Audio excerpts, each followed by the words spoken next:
Hello, Aquarius. Thank you for joining me for your weekly forecast for week commencing the 6th of February. The Sun continues in your zodiac sign, giving you an opportunity to demonstrate to people that you're a one-off, that you can be single-minded, that you can work on projects that are important to you, whether they're new strands or existing strands that you need to revitalize. What's going to help you enormously this week is the arrival on Tuesday of Mercury in your zodiac sign. Apart from 5 days when Mercury tracked back into the sign of Sagittarius, since the 3rd of December, Mercury has been making its way through this very psychological part of your situation, the 12th solar house. This may have seen you feel a little detached from others, more reflective, wanting to hunker down and think very carefully about what you want from your life. His arrival in your sign on Tuesday is a green light to move into the moment, to be much more dynamic in your approach.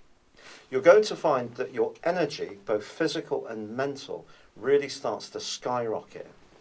You can start to have a lot more self-confidence, momentum starts to build. It's a time when you can start to get excited about your ideas, but also excited to share them with others. In the second half of this week, Jupiter, the planet of growth, optimism and expansion, is forging an amazing link with the Sun. For sure, Jupiter goes into a retrograde on Monday.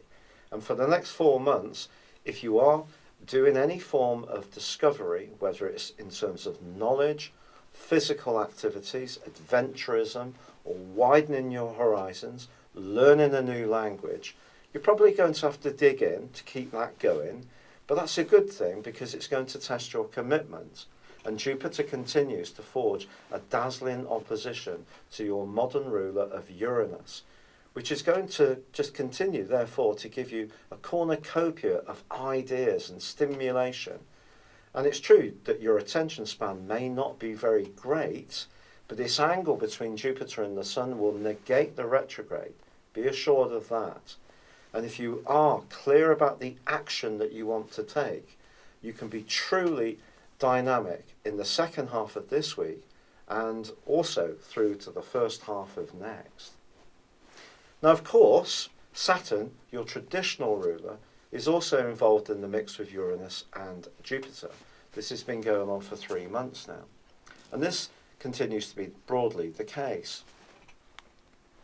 An opportunity to grow through innovation, an approach that's seeing you open to new ideas, yet falling back on that more down-to-earth side of your nature, which likes to scrutinize things, check them out to see that they're truly real. That is still possible. And it can be almost like an inch-by-inch set of progresses. Some of them may not seem to be huge, giant steps forwards, but in the second half of this week, I think if you do take some decisive step, it can stand the test of time, provided you've done your research. By Saturday, there is a lunar eclipse in your opposite sign of Leo. This is all about relationships, and over the next 6 months can have a dramatic impact on lots of us Aquarians. The issue here, though, however, is if you've been so preoccupied with what's important to you, or perhaps a little bit inward with the transit of Mercury, there may be someone in your circle who is feeling a little bit left out. This is an opportunity for you to reconnect. I think Mercury's transit into your sign is going to trigger this as much as this lunar eclipse, to be honest. But there also could be some energy coming from someone else towards you. They want to have a greater time with you. They want to connect with you. And that side of you that can be a little bit distant and detached anyway, perhaps is going to be challenged in the next half year by this eclipse.